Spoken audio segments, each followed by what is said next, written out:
Bienvenue à tous sur ce cours qui porte sur la séance numéro 8, donc l'épisode numéro 8. Nous allons parler ce soir de e-commerce. Je sais que le U vous est peu familier, mais vous allez vous y habituer. On parle souvent de e-commerce pour commerce électronique. Et bien ce soir, j'apporte une nouvelle lettre à votre alphabet, le U-commerce. U, je le dis tout de suite, comme ça vous le retiendrez pour le reste du cours. U comme ubiquitaire, ça veut dire être présent partout. Et ce commerce, il est présent partout. C'est ce qu'on va voir ce soir. Et le deuxième sujet que l'on va traiter ce soir, c'est aussi de l'omnicanalité.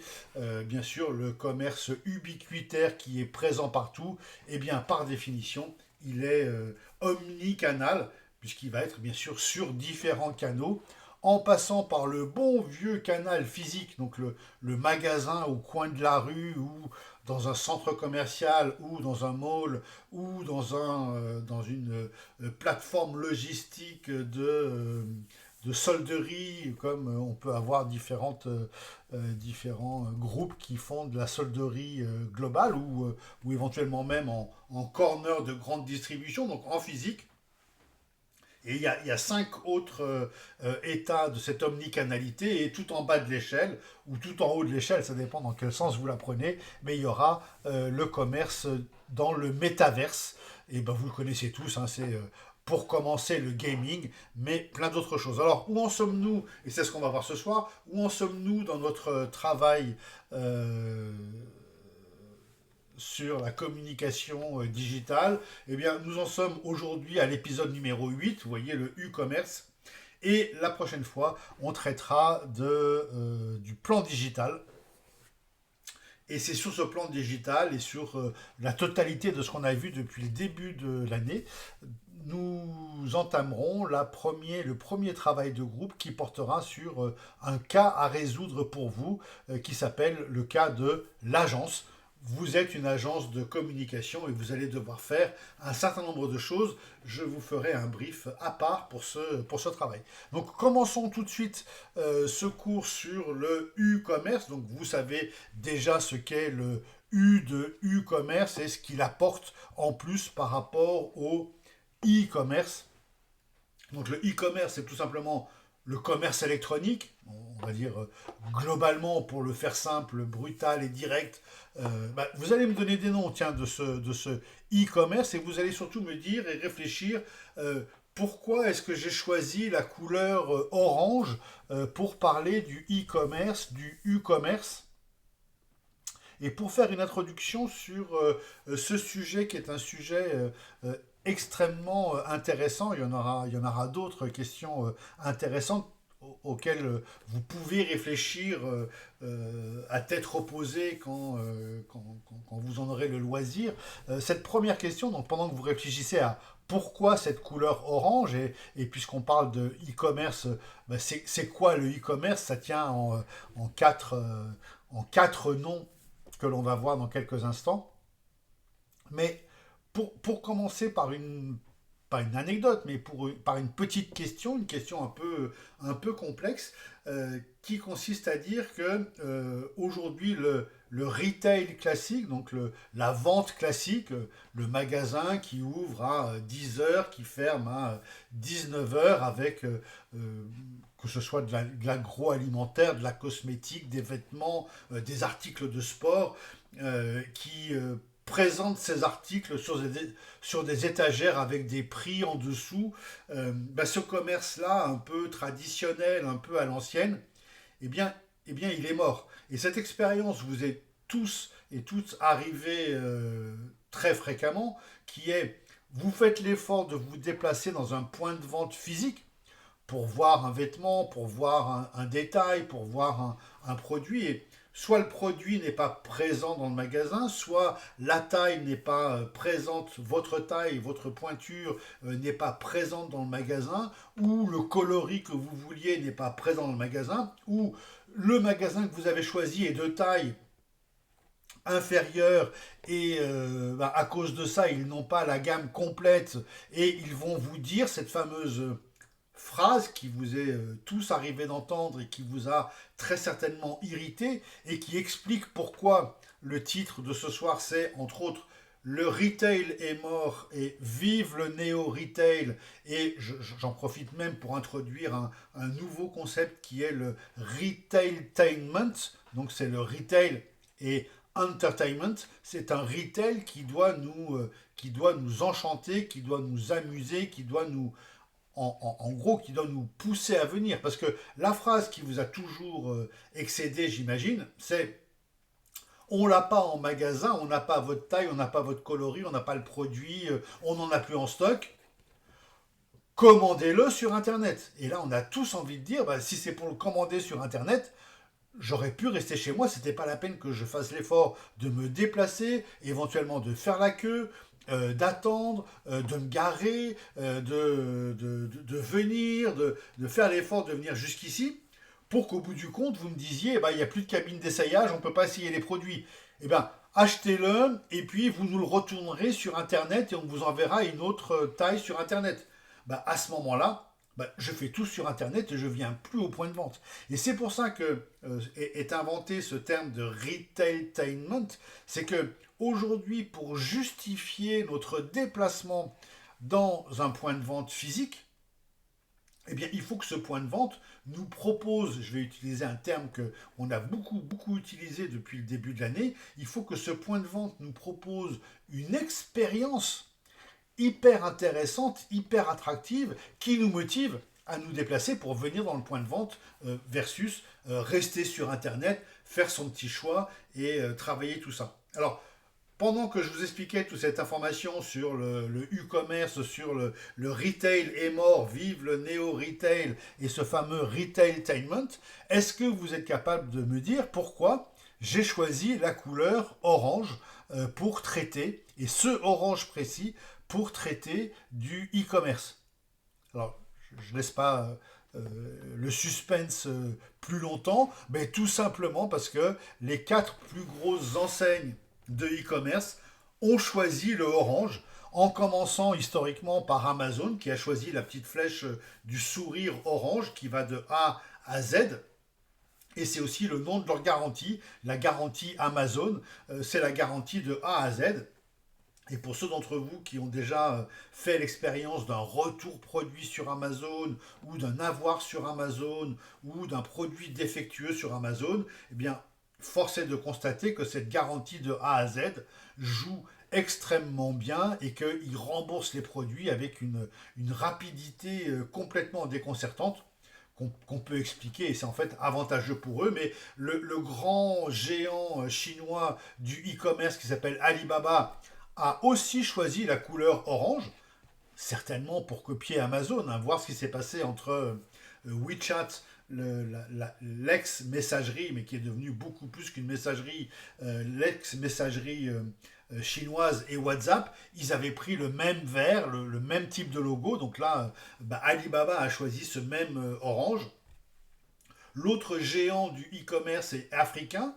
Il est, il est fondé au Nigeria, mais il y en a dans tous les pays d'Afrique. Il vient de Lagos, c'est pas la capitale, mais c'est la capitale économique, la plus grande ville du Nigeria. Et il s'appelle Jumia. Et ils ont choisi aussi la couleur orange. Et puis le petit dernier, mais extrêmement puissant, qui est arrivé, le Temu, j'allais dire Shein, si vous avez compris mon lapsus. Alors c'est pas Shein, mais c'est Temu qui est un peu plus gros que Shein. Temu qui a aussi choisi la couleur orange. Et j'adore le slogan de Temu, Shop like a billionaire. Faites votre shopping comme si vous étiez milliardaire. Et pour ceux qui ont déjà parcouru le listing des produits Temu, ben vous avez des produits à 1,12€, 1,52€ pour des coques d'iPhone, 2,50€ pour des chargeurs hyper performants, multiports, qui permettent de charger des ordinateurs. Donc on a vraiment l'impression d'être un millionnaire et aussi, ou un milliardaire comme le dit le slogan, et aussi l'impression de détruire la planète, parce que bien sûr tous ces pays sont fabriqués dans des conditions incroyables et voyagent dans des conditions incroyables, mais ni plus ni moins incroyable que celle d'Amazon ou que celle d'Alibaba ou que celle de Jumia. Donc on va dire que tout ce e-commerce tous dans la mode, on appelle ça la fast fashion. On n'a pas trouvé le terme pour l'électronique, mais tous ces sites-là sont bien sûr petit à petit en train de détruire plus ou moins la planète. Donc, couleur orange, le e-commerce, bah, il se résume dans ces quatre acteurs qui ont choisi la couleur orange. On lui ajoute un Shein. Alors dites bien Shein, ça vient du terme She Inside. Et puis ils ont enlevé le side. Donc ce qui reste, c'est Shein. Et on voit plein de prononciations bizarres et baroques de ce Shein. Mais l'officiel est bien She Inside. Alors, au-delà de ce retailtainment, et vous l'avez compris, le commerce physique doit se réinventer pour attirer un consommateur et pour faire rêver un consommateur, eh ben, on a un autre jeu de mots, encore une fois, avec le retail. Et j'aime aussi bien ce jeu de mots parce que, bien sûr, il fait partie de la data, il fait partie du marketing basé sur la data et sur l'IA et qui s'appelle AI Legends, donc Retail Legends. Donc le Retail Legends, c'est de l'intelligence mise à l'intérieur du retail et donc de l'analyse de données et donc encore plus d'offres personnalisées. Et donc ça, il faut bien penser aujourd'hui qu'un magasin n'est pas simplement une exposition de produits, un peu comme dans les marchés d'antan, une exposition de produits et puis la rencontre client-marché et les gens viennent faire leur marché, trouvent des produits et les achètent. Il y a bien plus que ça dans le Retail Agents, il y a bien plus que ça dans le retail d'aujourd'hui, il y a bien plus que ça dans le e-commerce. Il y a toute une analyse de données qui permet de mettre en avant les produits qui sont vraiment intéressants pour le visiteur. J'en profite pour introduire d'autres noms que vous retrouverez tout au long de ce travail. Les e-tailers, alors les e-tailers par rapport aux retailers ou ceux qui font du e-tailing par rapport au retailing, ben vous le comprenez par le E électronique, le e-tailer est un retailer en ligne et c'est pour ça qu'on l'appelle e-tailer, donc c'est un mot qui apparaît dans le langage. Donc je vous laisse prendre note de la définition et prendre note de cette nouvelle expression, le e-tailing. Elle n'est pas encore bien imposée, mais petit à petit, elle commence à faire son travail. Et donc, puisqu'on parle de e-commerce, de e-commerce, de e-tailing, il faut faire un petit passage, et on le fera tout à l'heure, du côté des plateformes et de la plateformisation. Alors ce sont des termes un petit peu compliqués, la plateformisation, mais c'est extrêmement riche d'enseignements et extrêmement intéressant d'aller voir ce qui se passe du côté des plateformes. On l'a déjà dit tout à l'heure, mais on est aujourd'hui dans un monde qu'on va appeler la experience economy. Alors je ne sais pas comment on peut le dire, la X, XE, experience economy, mais pour dire qu'aujourd'hui, tous les pans de l'économie, que ce soit un simple cours comme aujourd'hui, que ce soit un cours de yoga, que ce soit un cours de kitesurf, que ce soit un dîner dans un restaurant, que ce soit une nuitée dans un hôtel, que ce soit un événement sportif, eh bien, à chaque fois, les organisateurs ou les protagonistes de ce dîner ou de cette expérience d'achat vont essayer de transformer l'acte d'achat, l'acte d'assister une expérience, à une rencontre sportive, vont essayer de transformer ces actes d'achat ou ces assistances en une véritable expérience. Et donc, dans une expérience, on doit être autre chose que simple spectateur, on doit pouvoir être un peu acteur, on doit pouvoir être enchanté, on doit être étonné, on doit avoir vraiment autre chose que simplement le fait de participer à l'économie toute simple et toute bête. Bon, un phénomène qu'on connaît tous, qu'on reverra tout à l'heure encore une fois, hein. Maintenant, les gens dépensent plus d'argent sur Amazon que chez Walmart, et ça date pas d'aujourd'hui, ça date d'il y a déjà quelques années, et voilà, vous avez l'expression ici en bas de Amazon, le Everything Store. Retenez cette expression, le Everything Store, le magasin qui vend de tout. Il a commencé par des CD et des livres, et puis il s'est développé sur tous les pans. Pour l'instant, on pourrait s'étonner du fait que Amazon ne vende pas encore de services si on exclut le Amazon Web Services qui est la location d'infrastructures informatiques pour des sociétés extrêmement complexes à mettre en œuvre mais extrêmement puissantes et extrêmement bon marché. Amazon ne vend pas encore des cours de cuisine, ne vend pas encore des nuitées de restaurants. Mais on pourrait imaginer qu'un développement possible d'Amazon soit d'aller dans la vente d'expériences et pas simplement de biens physiques. Et l'immense avantage de la vente d'expériences, ben, c'est qu'il n'y a pas d'expédition à faire. Quand on vend un service, on va pouvoir, vu qu'il est complètement dématérialisé, on va pouvoir faire la prestation de vente du service sans avoir besoin de rien d'autre on n'aura pas besoin de camions, pas besoin d'avions, pas besoin de bateaux. La vente de services va se transférer comme ça de chez Amazon à chez nous sans plus de formalités, après avoir payé bien sûr payer la chose. Alors, je ne sais pas s'ils vendent, j'ai un petit doute dans mon esprit, je ne sais pas s'ils vendent des licences de logiciels. Peut-être vendent-ils, je ne le sais pas, des licences Office de chez Windows, des licences OpenAI par exemple, ou des licences, alors vu que c'est Amazon, ce serait plutôt Perplexity, parce qu'il y a un accord entre Perplexity et Amazon, mais je ne sais pas si Amazon vend des abonnements ou des choses sur l'IA, sur les logiciels, mais il pourrait commencer à le faire.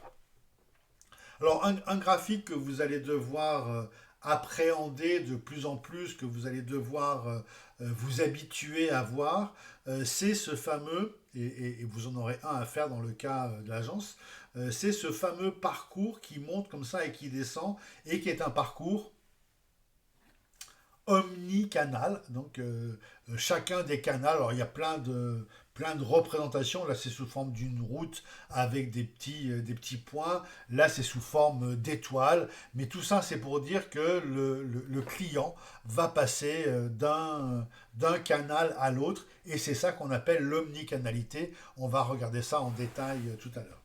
Alors, je ne vais pas vous abreuver de chiffres sur le e-commerce, c'est la première partie de ce cours après l'introduction qu'on vient de faire ensemble.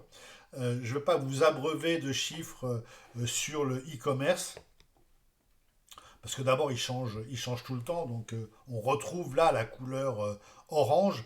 Vous les trouverez dans les slides et je ne vais pas encore une fois les développer. Je veux juste développer deux, trois points sur ce e-commerce et l'évolution du e-commerce. Et pour commencer l'évolution du e-commerce, attention, je vous transporte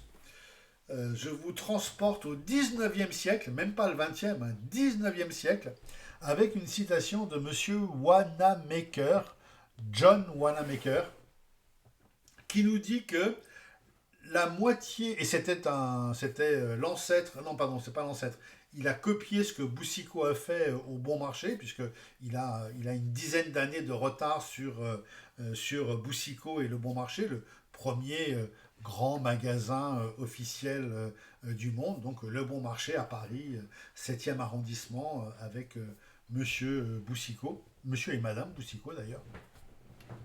Et donc la citation de Wanamaker, elle est intéressante, d'abord parce que c'est celle d'un distributeur, donc on est bien dans l'e-commerce, et il disait la chose suivante: la moitié de mon budget est dépensé en vain, ne sert à rien, je perds la moitié de mon budget publicitaire, mais malheureusement, je ne sais pas quelle moitié. Sous-entendu, je dois continuer à investir en publicité pour faire venir les gens. Et le premier, et là on va retrouver un schéma commun entre le commerce, le e-commerce, le e-tailing et le e-commerce donc, c'est que les distributeurs, donc les commerçants, qu'ils soient e-commerçants ou commerçants, le principe d'un e-commerçant, c'est de faire venir des gens chez lui. Son travail premier, on pourrait croire, c'est d'acheter et de négocier avec les fournisseurs, de négocier des prix, c'est de faire des promotions, c'est... Non, son travail premier, quand on est distributeur, encore une fois, hein, qu'on soit e-commerçant ou commerçant, c'est de faire venir des gens chez soi. Et une fois que les gens, les acheteurs, hein, les consommateurs, une fois que les consommateurs sont dans nos murs, ou dans le cas de Amazon, une fois que les consommateurs sont sur notre site, eh bien on leur fait des dizaines de propositions. Et donc le travail premier d'un commerçant, c'est de faire venir les gens chez lui. D'où la citation de Monsieur Wanamaker, je vous la remets en grand au cas où vous ne l'ayez pas vue. Elle est en anglais, mais vous la comprenez très bien. La moitié de mon budget pub ne sert à rien. Le problème, c'est que je ne sais pas quelle moitié est inutile. Et donc aussi bien Galeries Lafayette que Printemps, que Carrefour, que Bon Marché, que Wanamaker, qui n'existe plus, qui était à Philadelphie si vous voulez faire des recherches, euh, tous ces gens-là, leur métier c'est de faire venir des gens dans les magasins. Et une fois qu'ils sont dans les magasins, eh bien, ils sont soumis à plein de propositions. Ils venaient chercher un jean, eh bien, ils repartent avec un t-shirt, un foulard, bien sûr le jean, et en plus une paire de chaussures ou un produit divers et variés. Et le travail de Jeff Bezos, pour reprendre la figure d'Amazon, la figure emblématique d'Amazon, le travail de Jeff Bezos en France, par exemple, c'est de faire venir tous les mois 35 millions de visiteurs uniques sur Amazon.fr. Ça, c'est le travail d'Amazon. Faire venir les gens sur Amazon.fr, 35 millions de VU, visiteurs uniques, on parle de VU, 35 millions de VU par mois. Et une fois que vous avez 35 millions de VU par mois, ben vous allez pouvoir contacter toutes les marques de la Terre, toutes les marques qui se vendent en France, en leur disant, bah écoutez, est-ce que vous avez un seul magasin qui a 35 millions de visiteurs? Non, bien sûr que non. Donc, mettez vos produits chez nous. Même si vous en vendez très peu, ce sera une excellente vitrine. Et c'est donc ce que fait Amazon. Amazon sert de vitrine universelle pour quasiment tous les produits, même ceux éventuellement qui ne sont pas forcément achetés chez Amazon, ils ont leur existence sur Amazon. Alors pour l'instant, le luxe résiste encore, mais pour combien de temps? Et est-ce qu'il y aura, il y a Farfetch qui existe, un autre e-commerçant. Et cette explication, j'espère qu'elle vous parle, j'espère qu'elle résonne positivement dans vos oreilles. Et cette explication vous explique ce qu'est une plateforme de distribution. Une plateforme de distribution, c'est donc un site comme Amazon qui a 35 millions de visiteurs par mois unique, qui est capable de proposer des produits avec de l'intelligence artificielle ou de l'analyse de data ou des algorithmes, qui est capable de proposer les produits que les gens sont le plus à même d'acheter et éventuellement de faire payer aux marques une exposition principale, une exposition supplémentaire aux visiteurs. Et derrière, comme ils ont toute la logistique, ben, ils peuvent assurer ce qu'on appelle, retenez le terme, il n'est pas très facile, ça s'appelle le fulfillment. Le fulfillment, c'est toute la partie logistique, la partie supply chain management, la partie qui consiste à encaisser le client et à lui expédier le produit qu'il a commandé avec le bon mode d'expédition. Vous savez qu'il en existe des dizaines. On peut être en point relais, on peut être en click and collect, on peut être en des dizaines et des dizaines de... On peut être en moi, mon mode de distribution favori à titre perso, ce sont les lockers. On peut être distribué, on peut être achalandé en lockers, etc., etc. Donc, tout ce travail-là, c'est le fulfillment. Donc, vous, si vous êtes une marque, vous savez fabriquer ces petits carnets comme ça qui sont absolument fantastiques et très utiles. Vous vous concentrez sur la fabrication de ces carnets, vous envoyez ces carnets par palette entière chez Amazon et Amazon fait tout le reste. Vous n'avez pas à vous occuper de votre site web, de votre système d'encaissement, de gérer des stocks, de faire tout ça. Tout ce fulfillment et tout cet afflux de clients, il est fait par Amazon. Mais attention, si vous faites ça, bien sûr, vous ne maîtrisez pas la distribution de vos carnets, ou si ce ne sont des carnets, ça peut être des lunettes, ou ça peut être des mugs, ou ça peut être n'importe quoi d'autre. Vous êtes donc aux mains de Amazon et vous perdez petit à petit 10%, 20%, 25%, 30% de votre marge. Pas pour rien, hein, en échange de services que Amazon va vous apporter. Et puis quand on pense au commerce physique, la partie la plus désagréable du commerce physique, et ça les Apple Store l'ont très bien décodé, et certains restaurants commencent aussi à le décoder, la partie la plus désagréable, c'est le moment où il faut payer. C'est agréable de faire ses courses, c'est agréable de choisir entre le produit A et le produit B, entre les chaussures comme ci, les chaussures comme ça, entre le t-shirt comme ci, le t-shirt comme ça, entre la sauce... la sauce pesto 100% huile d'olive et la sauce pesto 50% je ne sais quoi pignon, huile de pignon par exemple, de pignon de pain. Donc ça, c'est une partie assez agréable, mettre ses produits, pour ceux qui aiment la nourriture, hein, choisir ses produits, imaginer sa recette et mettre des produits dans son sac, c'est assez agréable. Le moment le plus désagréable, c'est le moment où on passe à la caisse. Et du coup, Amazon le sait très bien. Amazon, sur son site internet, a développé le fameux One Click Buy, donc vous payez en un seul clic sur Amazon. Et en physique, qu'est-ce qu'ils ont fait? Ben, ils ont développé le système qui s'appelle Amazon Go. Et le Amazon Go, c'est tout simplement un système où vous voyez la dame là, elle met tous ses produits dans son sac, elle n'a pas pris de caddie, elle n'a rien pris, elle rentre dans le magasin, bien sûr, elle scanne son QR code de client Amazon, euh, et elle fait ses courses, elle met dans son sac et elle sort du magasin sans rien d'autre. Dès qu'elle va sortir du magasin, le magasin va lui envoyer sa facture. S'il y a un litige à la Amazon, s'il y a un litige sur un produit, Amazon vous dit moi je vous l'extourne, je vous le rembourse tout de suite. Et Amazon a fait ce premier travail de Amazon Go. Et un deuxième travail, il y a une vidéo à voir, vous la verrez sur les slides tranquillement, un deuxième système qui repose sur la même architecture logicielle, qui s'appelle, là vous voyez le titre ici, Just Walk Out. Et Just Walk Out, c'est tout simplement un système qui vous permet comme son nom l'indique, de rentrer dans le magasin, de prendre des produits et de sortir sans même vous arrêter.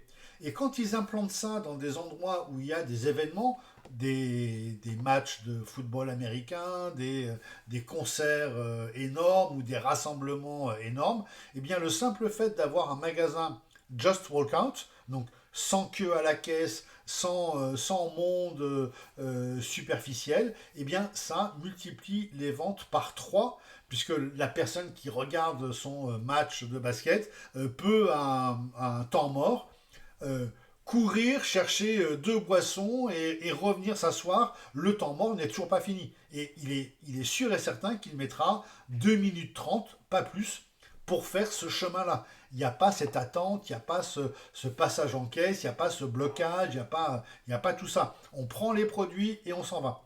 Et vous comprenez que ce système-là réduit alors là je vais parler en termes très techniques, hein, réduit une friction, retenez ce terme de friction, réduit une friction importante, et cette friction importante, c'est le moment où on paye. C'est pas que pour ça, mais c'est entre autres pour ça que les taxis et les VTC Uber et autres concurrents d'Uber, les Hitch, et les autres qui existent encore, c'est pour ça qu'ils ont tant de succès, c'est que on est d'accord sur un prix à l'origine, on paye ce prix et une fois qu'on est dans la voiture, eh bien quand on sort, on n'a plus besoin de demander l'addition, demander la note, demander payer avec sa carte de crédit, etc.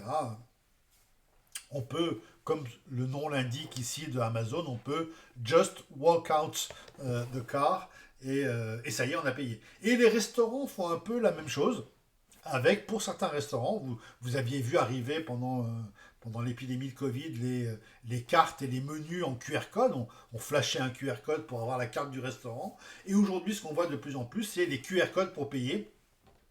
Vous avez la table 108, vous flashez le QR code 108 qui est sur votre table, vous avez l'addition qui s'affiche, vous cliquez et vous payez en Apple Pay direct. Et donc vous n'avez plus besoin de demander 3 fois l'addition, vous n'avez plus besoin de demander de diviser l'addition en 2 ou en 3, vous n'avez plus besoin de, si vous n'avez pris qu'une entrée, bah vous cliquez sur l'entrée que vous avez prise, vous la payez et vous dites aux autres convives de la table, ben, j'ai payé ma part, payer la vôtre. Donc chacun coche ce qu'il a pris et paye juste ce qu'il a mangé. Et ce système-là, c'est un système qui réduit la friction du paiement parce que le moment où on paye est toujours un moment un peu délicat, une perte de temps et quelque chose de pas très agréable. Donc voilà, réduire la friction du moment le plus pénible. Pour la petite histoire, ce système de paiement par QR code s'appelle Sunday. Et il a été développé par le groupe Big Mama qui a plusieurs restaurants dans Paris. Et pendant toujours l'épidémie de Covid, les restaurants étaient fermés, vous vous souvenez. Tant que c'était fermé, ils se sont dit qu'est-ce qu'on peut faire pour améliorer l'expérience client quand ça va réouvrir. Ils ont inventé ce système Sunday. Ils l'ont vendu maintenant aux autres restaurants. Et vous avez j'ai envie de dire, des centaines, si ce n'est des milliers, mais des centaines, je suis sûr, des milliers, je ne suis pas encore sûr, mais vous avez des centaines de restaurants qui utilisent ce système Just Walk Out qui s'appelle Sunday et qui permet de payer l'addition en juste une lecture de QR code et on choisit ce qu'on paye. Et donc, vous voyez, aussi bien pour la distribution avec le e-commerçant Amazon, aussi bien pour de la vente pendant des événements que pour de la restauration, eh bien, le fait d'avoir un système de paiement rapide et agréable va largement développer les ventes. Je vous ai parlé de Shein tout à l'heure, donc je vous le remontre ici. Toujours intéressant de voir ce qu'ils font en fast fashion et qui est extrêmement intéressant. Et puis des chiffres que je ne vais pas vous montrer ni développer, je vous laisserai les lire, c'est un peu laborieux de commenter les chiffres. Juste peut-être un tout petit focus ici. Vous voyez que le deuxième site de e-commerce en France est le troisième. Ben, le deuxième c'est Le Bon Coin, donc le premier c'est Amazon, je vous l'ai dit tout à l'heure, avec 35, j'avais dit 35 et c'est 36,8 millions de visiteurs mensuels.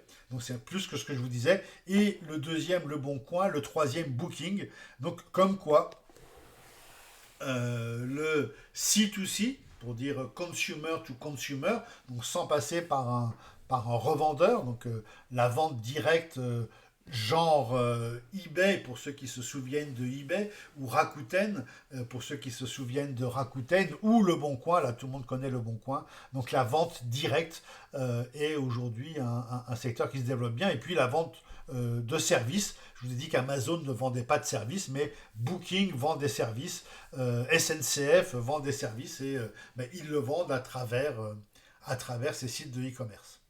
Donc plein de statistiques, encore une fois je ne vais pas les développer, on va passer à une autre partie qui est la partie sur l'omnicanalité que moi j'appelle aussi le fameux ROPO, un repos pour Research Online, Purchase Offline. Donc quand on dit repos, c'est vraiment de la recherche en ligne et de l'achat physique. Donc vous voulez acheter une nouvelle Apple Watch, vous voulez acheter un nouvel iPhone, vous voulez acheter je sais pas quoi, je prends tous les objets qui sont sous la main, une nouvelle imprimante thermique Bluetooth qui permet d'imprimer plein d'étiquettes extrêmement utiles. Vous vous renseignez en ligne, vous regardez sur le site Apple les différents modèles d'Apple Watch, les différentes couleurs, les différents bracelets, les différentes tailles, les différents prix. Une fois que vous avez sélectionné à peu près votre modèle et que vous avez défriché la question donc en ligne, d'où le research online, une fois que vous avez fait ce travail en ligne, eh bien, vous passez en offline, donc en achat physique, et vous vous déplacez au point de vente pour aller voir le produit au point de vente. Et une chose qui n'a pas encore été bien prise en compte, même, on va dire même pas du tout prise en compte par les points de vente, d'où le fameux début de ce cours sur le retailtainment. Un élément qui n'a pas encore du tout été pris en compte par les points de vente, c'est quelle est la connaissance du sujet qui a été travaillée, qui a été préparée par cette personne qui franchit le seuil de mon magasin. Est-ce que c'est quelqu'un qui a déjà une très bonne connaissance des prix de la concurrence, des fonctionnalités, etc.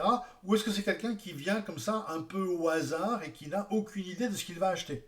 Et le fait de ne pas savoir ça oblige tous les vendeurs, tous les conseillers, toutes les personnes à reprendre, et ça a dû vous arriver des dizaines de fois, à reprendre le problème à la base alors qu'on en sait limite plus que vous dans votre domaine sportif, un domaine que vous connaissez parfaitement sur un produit technique que vous connaissez bien. J'imagine que quand vous allez chez Decathlon, le vendeur de chez Decathlon ne sait pas quel est votre niveau et ne sait pas que vous êtes un spécialiste du sujet et va vous demander si vous voulez le modèle de base, le modèle un peu plus cher ou le modèle haut de gamme, alors que vous êtes venu chercher un détail bien précis que peut-être ce vendeur ne connaît pas du tout. Donc quelque chose qui est très très mal pris en compte par les enseignes, c'est le travail préalable qui a été fait en ligne avant la visite au magasin, et donc ils ont un peu tendance, et c'est principalement vrai, enfin pas principalement vrai, pardon, c'est aussi vrai, alors qu'ils ont tous les moyens pour le savoir, c'est aussi vrai dans les Apple Store.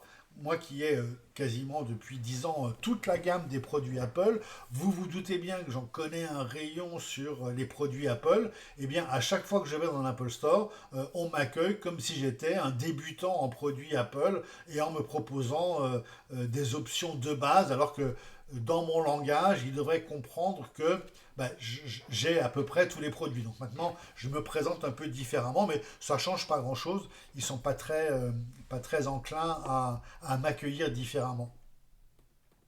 Et donc, je vais vous montrer une matrice maintenant de toutes les possibilités qui existent.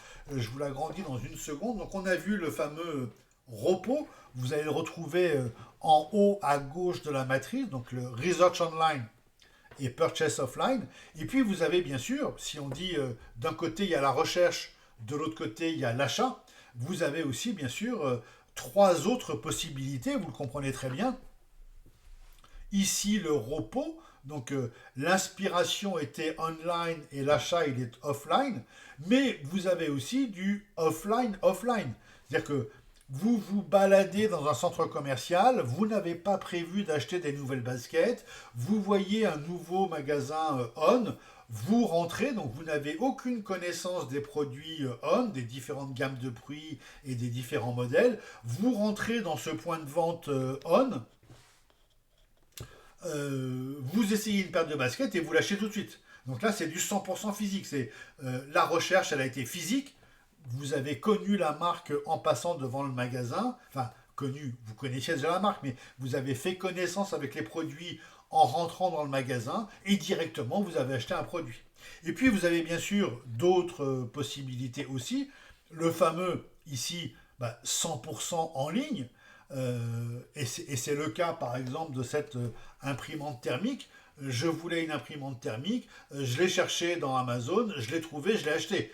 J'ai pas commencé à la chercher dans Amazon pour aller l'acheter chez Darty ou à la Fnac. Elle vaut 20 euros, donc je l'ai achetée directement chez Amazon sans.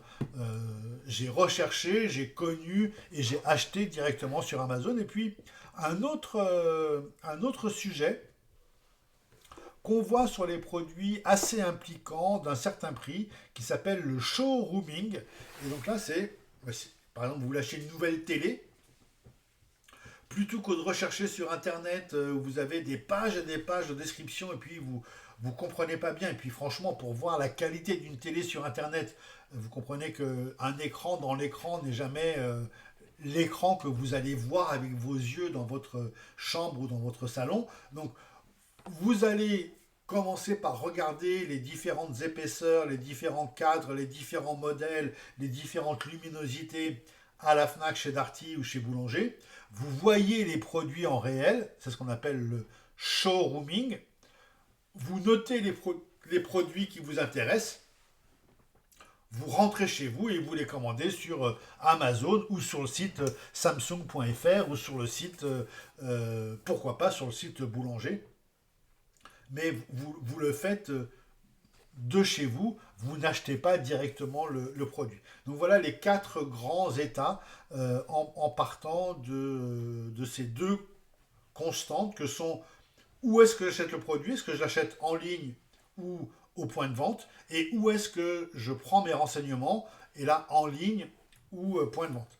Alors là encore une fois, suivant que dans la vraie vie et dans l'alternance que vous faites ou dans le job que vous comptez faire dans le futur, suivant que vous êtes point de vente physique ou si vous faites du e-commerce, ou si vous avez une boutique de dropshipping, par exemple, qui fonctionne extrêmement bien encore aujourd'hui pour les spécialistes, et vous en êtes, vous aurez intérêt à développer le showrooming, ou à développer le repos, ou à développer le 100% physique, en fonction de ce qui va vous arranger plus que l'autre. Venons maintenant qu'on a vu ce distinguo du en ligne au point de vente, on va dire. Euh, Prenons la grande déclinaison du monocanal, multicanal, cross-canal et omnicanal. Alors, encore une fois, ces différents termes ont des significations bien précises. Je ne vais pas vous embêter avec toutes les définitions, mais juste pour dégrossir le sujet, le monocanal n'existe quasiment plus. Même la petite boulangerie du coin de la rue, elle a une adresse email, elle a pourquoi pas un site internet, et si elle fait je sais pas quoi, des petits déjeuners pour des événements, ou si elle fait des viennoiseries ou si elle fait traiteur, elle a aussi un site internet. Donc elle a au moins un numéro de téléphone.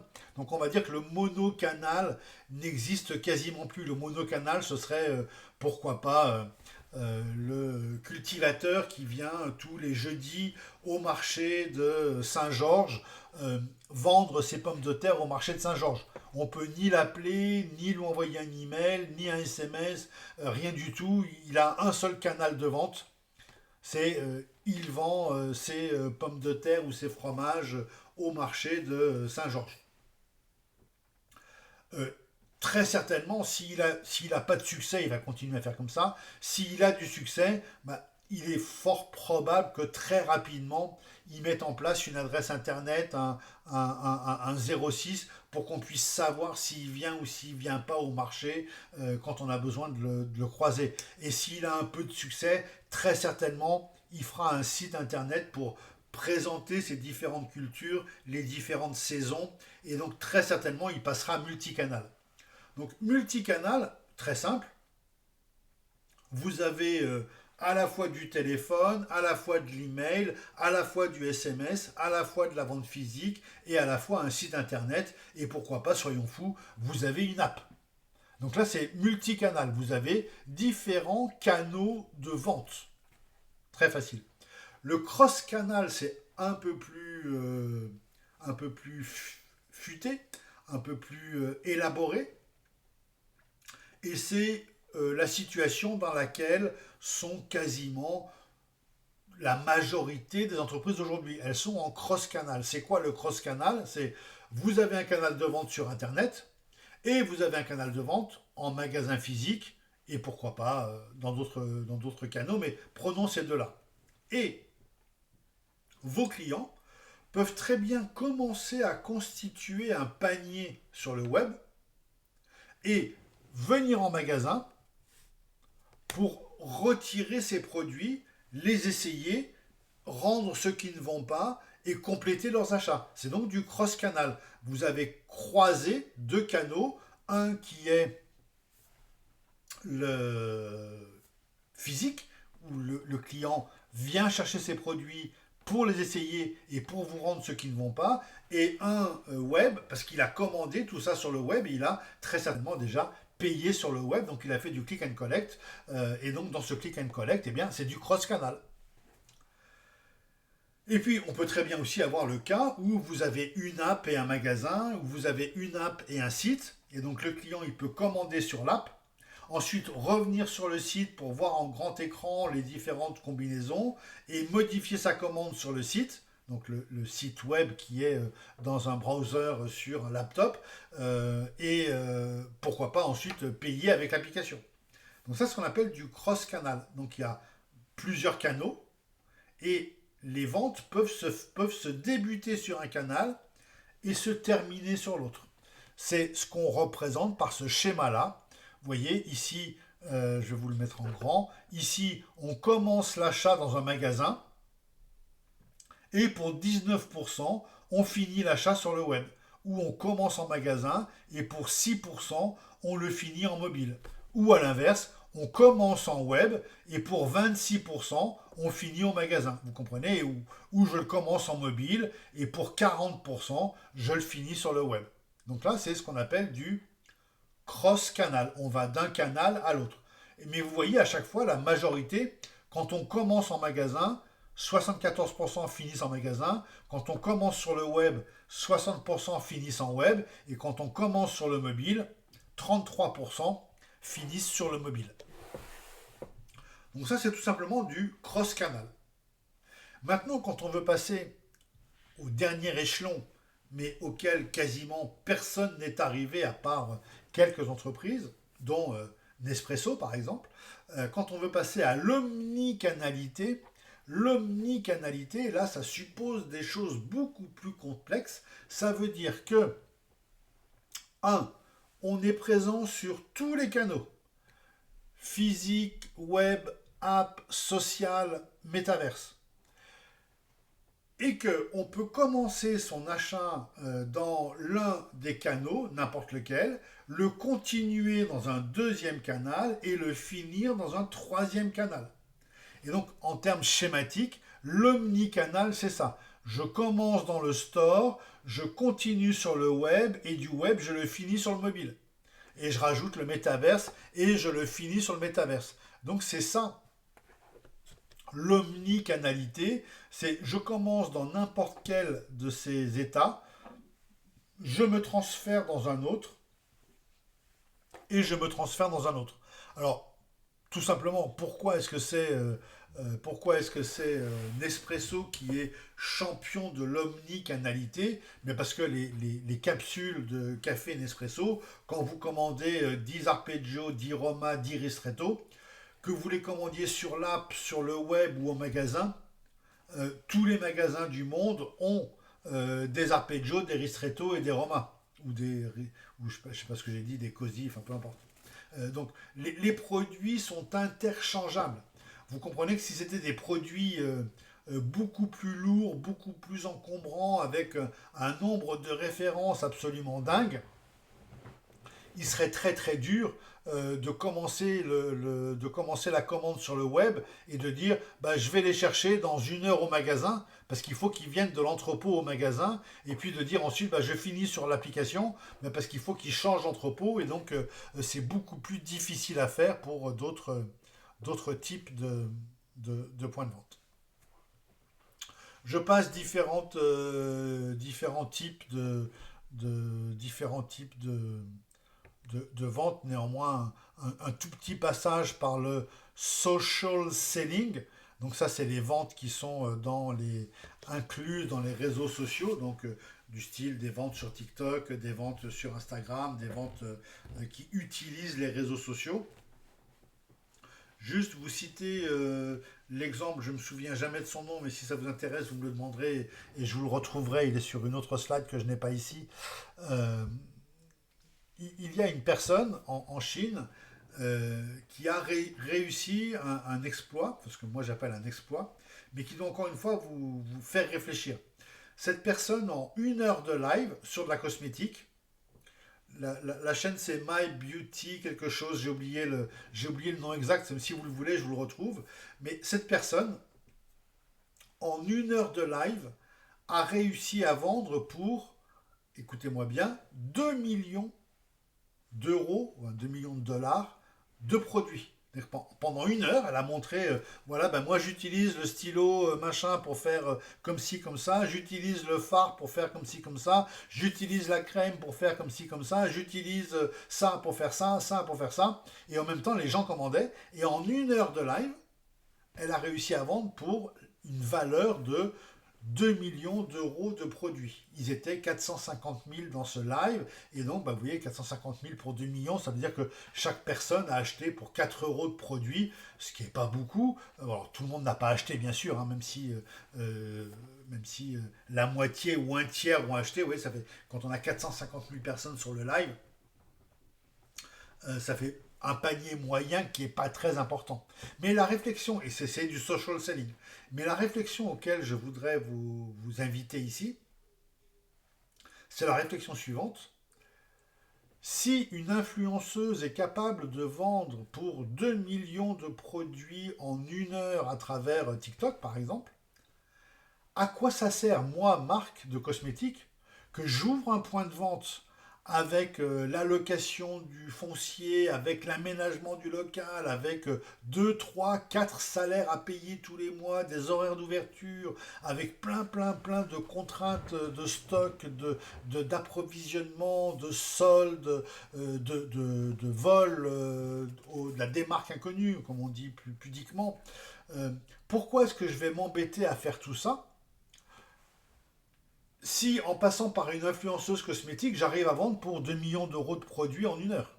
Et donc, il me suffit d'avoir 20 influenceuses dans le monde ben, pour faire mon chiffre d'affaires annuel avec 0 magasin. Donc, bien sûr, ce n'est pas un conseil que je donne, c'est juste une réflexion que je vous soumets. À quoi ça sert d'avoir tout ce, tout, ce, tout, ce, tout ce dispositif extrêmement lourd de points de vente si en social selling, je peux vendre aussi bien.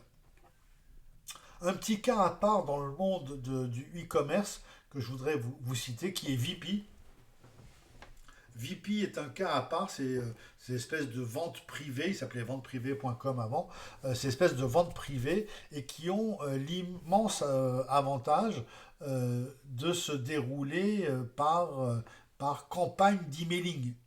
Et donc, ces réseaux-là, c'est aussi du social selling, puisque en faisant partie du club, entre guillemets, tout le monde peut y être, donc c'est pas vraiment un club, mais peu importe, en faisant partie du club, vous recevez un email tous les matins qui vous indique les ventes du jour, à l'heure à laquelle elles vont débuter, et vous cliquez et vous achetez. Et l'immense avantage de ce système, c'est que vous comprenez qu'il est, par rapport au cas que vous allez faire tout à l'heure ou dans les jours qui viennent en groupe sur l'agence, vous comprenez que dans ce cas-là, les gens comme VP ou les gens qui vendent en vente privée n'ont pas du tout besoin de Google, puisque leur trafic, il est fait par l'envoi quotidien d'un email ou l'envoi exceptionnel d'un email pour les marques que vous avez demandé à suivre ou pour les secteurs que vous avez demandé à suivre. Et donc vous allez recevoir l'email quotidien disant bah, aujourd'hui il y a, puisque vous vous intéressez aux arts de la table, aujourd'hui il y a tel type de verre, tel type de couvert, tel type d'assiette, tel type de nappe à vendre. Est-ce que vous êtes intéressé? Donc on peut très bien être complètement ignoré par Google, ce qui est le cas de VP, être complètement absent des réseaux sociaux, ce qui est un peu le cas de VP, et grâce à l'email, euh, vendre pour 3 milliards, c'est le chiffre d'affaires de VP, vendre pour 3 milliards de produits par an, ce qui est loin, loin, loin d'être négligeable. Donc voilà, je voulais vous parler de ça. Et puis, puisqu'on parlait de social selling, juste vous dire que chez les Chinois, par exemple, euh, sur WeChat, ils ont été capables de vendre des centaines de voitures en quelques minutes. Un nouveau modèle sort, ils font une vente promotionnelle sur WeChat et ils arrivent à vendre des centaines de modèles en quelques minutes, juste grâce au social selling de WeChat.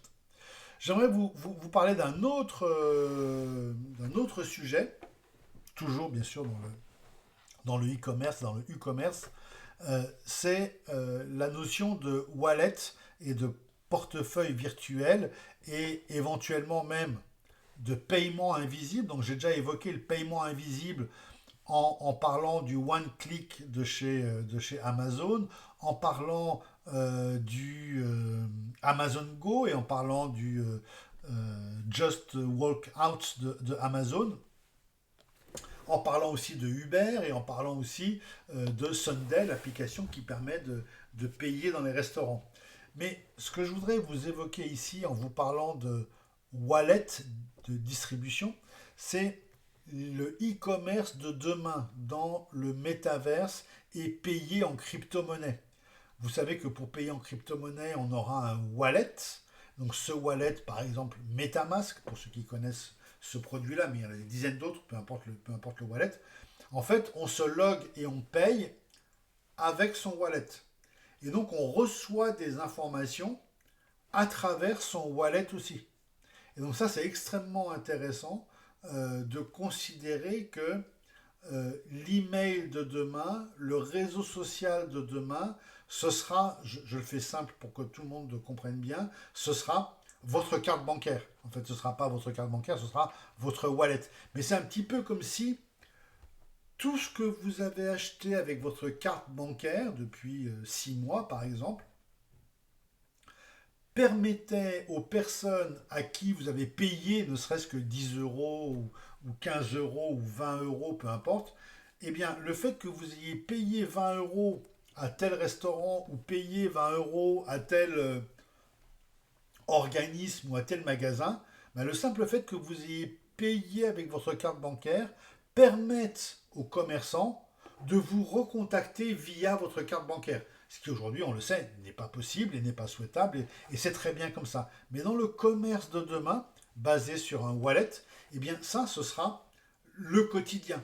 On payera avec un wallet, et de ce wallet, on pourra recevoir des informations, des offres promotionnelles de la part des commerçants. Donc l'emailing de demain, ce sera du wallet. Vous connaissez tous le terme de CRM, Customer Relationship Management, c'est le système qui permet de relancer les clients qui n'ont pas commandé depuis 3 mois et donc on leur envoie un mail, cher client, vous nous manquez, vous n'avez pas commandé nos produits depuis 3 mois. Eh bien demain, ce sera plus du CRM, Customer Relationship Management, ce sera du WRM, du Wallet Relationship Management, et donc on fera ces espèces de communication à un wallet, et c'est ce wallet même qui nous informera de ce que les marques veulent nous dire. Alors, puisqu'on parle de marques, parlons quelques instants des DNVB, Digital Native Vertical Brands. Voilà un petit listing des DNVB. J'en reparlerai tout à l'heure, donc je ne vais pas le développer ici. J'en reparlerai tout à l'heure quand je vous brieferai sur le cas que nous avons à faire ensemble. Et donc pour terminer rapidement cette session sur le e-commerce, je vous laisse regarder les slides bien sûr tranquillement. Un petit passage par le retail média. Le retail média, c'est tout simplement la publicité que vous allez pouvoir faire passer dans les plateformes de e-commerce. Donc, vous êtes vendeur de gourdes. Toute personne qui recherche dans Cdiscount, dans Le Bon Coin ou dans chez n'importe quel e-tailer, n'importe qui cherchant gourde, eh bien votre gourde apparaît en première position avec sponsorisé la meilleure gourde recommandée par Amazon, la meilleure gourde du jour, etc., etc., etc. Donc n'hésitez pas à bien comprendre ce qu'est le retail média. C'est aujourd'hui une très très grosse source de revenus pour nos amis commerçants. Donc pour schématiser ce fameux e-commerce, je vous ai déjà montré cette slide dans d'autres circonstances, pour schématiser ce fameux e-commerce, c'est un commerce qui a pour objectif de faciliter l'expérience du client, quel que soit le canal sur lequel il est, et qui lui permet de passer du monde physique au web, au mobile, au social et au métavers. Je vais juste vous donner deux précisions par rapport à tout ça. La première précision consiste à vous dire que, bien sûr, vous faites la différence entre le web et le mobile. Et vous le faites tous les jours. Le web, c'est le web avec un navigateur, avec un browser. Vous recherchez un site, vous arrivez sur un site, vous vous loguez sur le site et vous faites ce que vous avez à faire. Et le mobile, c'est une application sur laquelle vous avez toujours le logo sous les yeux et vous cliquez dessus et vous êtes directement dans l'application. Il y a beaucoup d'entreprises qui disent notre site étant responsive web design, s'adaptant à tous les écrans, c'est pas la peine d'avoir une application parce que les gens peuvent nous contacter sur leur mobile en utilisant le navigateur Chrome ou le navigateur Safari. Bien, vous le savez bien, mais je me permets de vous le redire, ce n'est pas du tout la même chose. Et ne vous laissez pas berner. euh, Toute entreprise a besoin de canaux physiques, que ce soit pendant des foires, des expositions, des pop-up stores, des magasins éphémères. On a besoin de rencontres physiques, on a besoin du web aussi, c'est un impératif. On a besoin, et donc toute entreprise devrait avoir 2, 3, voire 5 sites web pour les différentes cibles, les différentes gammes. Toute entreprise devrait avoir deux applications, une B2B, une B2C, donc des apps qu'on peut télécharger sur son mobile avec le onboarding et avec l'accès directement à l'information, devrait avoir bien sûr tous les réseaux sociaux de présent. Il ne s'agit plus aujourd'hui encore d'entreprises qui me demandent est-ce que je dois choisir Instagram ou Facebook. La question ne se pose pas. Il faut être sur tous les réseaux sociaux. Il n'y a pas de même LinkedIn pour une entreprise non B2B. Une entreprise B2C, pourquoi est-ce qu'elle doit être sur LinkedIn? Pour son recrutement.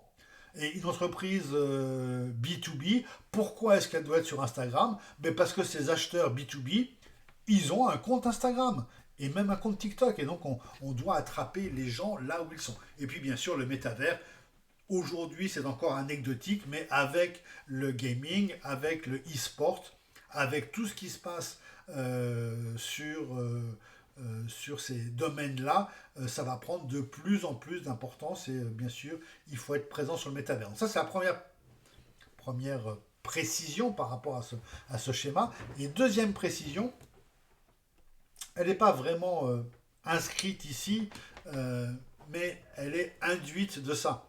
Pourquoi est-ce qu'il faut qu'une entreprise soit présente sur tous ces canaux? C'est pas pour me faire plaisir, c'est pas pour être complet, c'est pas pour la gloire, mais c'est simplement, ah, j'ai un petit moucheron, c'est simplement parce que leurs clients sont sur ces canaux. Et donc, comme vos clients sont sur ces canaux, ben, vous devez être sur ces canaux. Et alors, attention, c'est en train de changer, mais ça change tout doucement. Mais j'aime bien le préciser. Euh, où sont, quel que soit le métier dans lequel vous bossez, sur quel canal tous vos clients sont tous les jours et l'entreprise n'y est pas. Eh bien, c'est WhatsApp. Tous vos clients, prenez n'importe quelle entreprise, prenez n'importe quelle gamme de produits, eh bien, tous les clients de cette entreprise sont dans WhatsApp. Et l'entreprise dit, ah ben non, moi WhatsApp, c'est pour les communications personnelles, c'est pour les groupes de famille, les amis et tout. Nous, entreprise, on ne va pas aller sur WhatsApp. Alors bien sûr, il est fondamental pour une entreprise d'avoir un canal WhatsApp qui va nous permettre de rebasculer sur un canal téléphonique ou de rebasculer sur un canal web pour faire une proposition au client. Mais il est impératif que toute entreprise, ça sort de ce schéma-là que vous avez sous les yeux, il est impératif que toute entreprise ait une position dans WhatsApp pour la simple et bonne raison que leurs clients sont dans WhatsApp. Et donc, ben, il sera très facile aux clients d'utiliser le produit, d'appeler l'entreprise, de réquisitionner l'entreprise, de demander un prix à l'entreprise sur WhatsApp, parce qu'ils y sont toute la journée pour leurs enfants, pour leurs amis, pour leur groupe et tout. Et ben derrière, ils gèrent l'entreprise de la même manière. Et ça, c'est vraiment très, très, très important. Puis, j'en profite pour vous donner une petite anecdote. Vous pouvez avoir un ami WhatsApp qui a les réponses à plein de questions. Et cet ami, bien sûr, c'est ChatGPT. Je vous mettrai sur le site Bachelor, je vous mettrai le numéro de téléphone que vous pouvez enregistrer dans vos contacts WhatsApp. Et en chattant avec ce nouvel ami qui est ChatGPT de OpenAI, ben vous allez avoir les mêmes réponses que vous auriez. C'est les mêmes réponses que vous allez avoir sur l'app, que vous allez avoir sur le site internet. Hein. Ça n'a rien de révolutionnaire. Simplement, le canal est différent. C'est très natif quand on est en discussion avec des amis d'aller sur WhatsApp pour poser une question à quelqu'un. C'est un peu différent d'ouvrir l'application ChatGPT. Donc, vous donnerez la sensation à vos amis d'avoir un copain que vous appellerez comme vous voulez. Pour me faire plaisir, appelez-le Hubert. Donc, vous allez demander à Hubert qu'est-ce que la réponse à toutes ces questions. Vous allez avoir la réponse immédiate comme vous l'auriez dans l'application. Hein, ça ne change rien. C'est juste pour vous schématiser les choses, c'est juste le canal qui change. J'aimerais vous parler, mais on n'a pas trop le temps de le faire ce soir. J'aimerais vous parler d'une méthode de travail qui existe chez Amazon. Je note de vous envoyer le OpenAI par WhatsApp. Donc une méthode de travail qui existe chez Amazon. Vous savez qu'Amazon est une entreprise très moderne, très agile, très rapide et qui a toute mon admiration pour plein de raisons.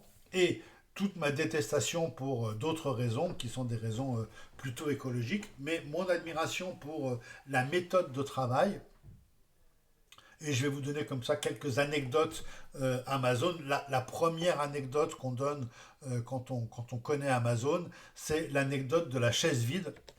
Cette anecdote, elle dit la chose suivante, c'est que dès qu'on fait une réunion à 2, 3, 10, 15 personnes, il doit toujours y avoir une chaise vide dans la réunion et cette chaise vide représente le consommateur qui ne peut pas être présent physiquement avec nous, mais la chaise vide, c'est le consommateur qui n'est pas présent physiquement, mais à qui on doit penser et tout ce qu'on se dit dans la réunion doit pouvoir être dit devant un consommateur. Et donc c'est pour ça que chez Amazon, il y a toujours une chaise vide. Lorsqu'on fait une réunion, ça représente le consommateur. Autre petite particularité de Amazon, leurs deux slogans qui sont absolument géniaux. Le premier, c'est Customer Obsession. Ils sont obsédés du client et de la satisfaction client. D'ailleurs, ils atteignent des NPS les plus élevés du secteur avec des 85% à peu près. Autre slogan chez Amazon, alors là que je voudrais bien voir appliqué à des entreprises françaises qui sont de grosse taille, qui sont d'une arrogance dingue en disant ben, nous on fait 4 milliards d'euros de chiffre d'affaires, on n'a pas de leçons à recevoir de vous en parlant de moi formateur ou de vous parlant de moi consultant ou d'un stagiaire ou d'un alternant. Écoutez, ça fait 20 ans qu'on est dans le business, on fait 4 milliards, on est les kings, taisez-vous. Eh bien, chez Amazon, le slogan est le suivant: It's always day one. On doit se comporter comme si on était tous les jours au premier jour de notre travail. Et donc Amazon qui fait quasiment 700 milliards de chiffre d'affaires par an, 700 milliards, donc les boîtes françaises qui disent avec 3 milliards on est les rois du monde, ben Amazon c'est 700 milliards. Et même Amazon qui fait 700 milliards, si vous êtes stagiaire, si vous êtes alternant, si vous êtes consultant chez Amazon et vous dites, tiens, on pourrait modifier ça pour faire comme ça, qu'est-ce qu'on vous dit? On le teste. Et si ça marche, on l'adopte et on vous dit, bah, t'es génial, trouve-moi d'autres idées. Mais la religion chez Amazon, c'est on teste tout. Sauf si l'idée est complètement stupide. Quelqu'un ne va pas tester des idées stupides. Mais it's always day one. On fait comme si on était au début chaque jour. Et ça, je voudrais tellement voir ça appliqué par des boîtes françaises qui ont l'arrogance de dire, moi vous savez, on fait 4 milliards, j'ai un carnet de commandes qui est plein sur 3 ans, j'ai des gens qui sont fidèles, qui restent là pendant 20 ans en tant que salariés, vraiment les gars, on a zéro problème, on est les meilleurs du truc. Et puis bah, la roue tourne et ils sont plus les meilleurs du truc, donc parfois ça leur pose des problèmes. Et là j'ai envie de dire, bah, c'est bien fait pour eux. Voilà le fameux slogan Amazon, Always behave as if the customer was in the room. Et une méthode de travail que je voudrais vous communiquer, c'est la méthode qui s'appelle Working Backwards. Alors on va pas avoir le temps de l'appliquer ensemble aujourd'hui, mais je voulais juste vous dire que il existait un bouquin par rapport à cette méthode qui s'appelle Working Backwards, comme son nom l'indique, et c'est une méthode qui a été inventée chez Amazon et qui consiste tout simplement à faire, et je vous la soumets cette méthode, elle peut vous intéresser, elle peut vous permettre de progresser. C'est vraiment une méthode de travail. Ça consiste à dire, on a un projet. Ce projet, il est techniquement pas au point. Au niveau du prix, il n'est pas au point. Au niveau des produits, il n'est pas au point. Mais on a un projet, on a une idée. Et si on le mène à bien, il sera au point dans 12 mois, 18 mois, peu importe, 3 ans, peu importe. Eh bien, avant même de commencer à faire une équipe, à faire un planning, à faire tout ça, avant même de commencer à dépenser des sous pour ce projet, la première chose qu'on vous demande chez Amazon, c'est de faire comme si le projet était à la fin, de vous projeter dans 3 ans et de dire le projet sort aujourd'hui, qu'est-ce que je dis aux clients, qu'est-ce que je dis aux consommateurs, qu'est-ce que je dis à la presse, comment est-ce que je communique sur mon projet. Eh bien, ce projet vous permet de commander ceci, de faire cela. Eh bien, vous parlez de votre projet comme si il était déjà en fonctionnement. Et vous voyez les réactions des gens qui écoutent votre raisonnement. Et en fonction de ces réactions, ben, vous allez ou pas continuer le projet. Donc ça, c'est une méthode extrêmement intéressante. Vous avez plus de détails dans les slides. Je ne vais pas vous les développer ici en détail. Vous regarderez ce que vous en pensez. Et en tout cas, voilà le schéma typique de ce détail. En tout cas, c'est un très très bon exercice que vraiment je vous conseille. Et puis, dernier petit point sur Amazon, si vous lisez ces biographies de Jeff Bezos, si vous lisez le monsieur qui a écrit, vous voyez, le bouquin du milieu, la, la biographie de Jeff Bezos s'appelle Walter Isaacson. C'est la même personne qui a écrit la biographie de Steve Jobs et la biographie de Elon Musk. Vous avez le bouquin Working Backwards. Oui, c'est un international bestseller. Donc c'est quelque chose d'extrêmement intéressant. Puis le livre très célèbre sur Jeff Bezos qui s'appelle The Everything Store. Pour expliquer ce que fait Jeff Bezos. Autre particularité, je ne vous l'ai pas dit d'Amazon, mais décidément je les aime bien et vraiment ils gagnent à être connus. Chez Amazon, les PowerPoint sont interdits. C'est-à-dire, quand on fait une présentation, quand on fait une réunion, il n'y a plus, alors je ne sais pas si vous en souffrez, moi ça m'a fait dévier plusieurs fois, délirer plusieurs fois. Il n'y a plus une personne qui a son PowerPoint tout fait, qui sert un peu de prompteur et qui vous dit l'agenda du jour, point 1, 2, 3, 4, et qui fait première slide, point 1, et qui lit ses slides, ta ta ta ta ta, point 2, ta ta ta ta ta, point 3, ta ta ta ta ta, il faut décider ça, donc on vote à main levée sans trop savoir. Et donc ça n'existe pas chez Amazon. Jeff Bezos ne veut pas de présentation PowerPoint. Bien sûr, ils ont des télés, ils ont des projecteurs et vous pouvez projeter des images. Si vous avez un planning à projeter, un graphique à projeter, un nouveau produit à projeter ou une nouvelle implantation de magasin à projeter, bien sûr, vous avez besoin d'un plan, vous avez besoin d'un graphique. Donc vous pouvez projeter des images, des graphiques, différentes couvertures pour un nouveau bouquin interne ou différentes fiches de fonction pour un nouveau poste. Mais il n'y a pas de PowerPoint au sens 25 slides qu'on va défiler. Ça n'existe pas. Ils ont mis en place un autre système que je ne vais pas vous développer, mais quand vous aurez des présentations trop longues, vous pourrez repenser à ça et regarder sur votre mobile pourquoi et comment Amazon a remplacé les PowerPoint par un autre système. Donc voilà, on arrive à la fin de ce cours sur le e-commerce ou le e-commerce. J'espère que vous avez appris plein de choses. On va s'arrêter là et on va enregistrer une nouvelle vidéo sur le cas qu'il y a à faire pour la prochaine fois.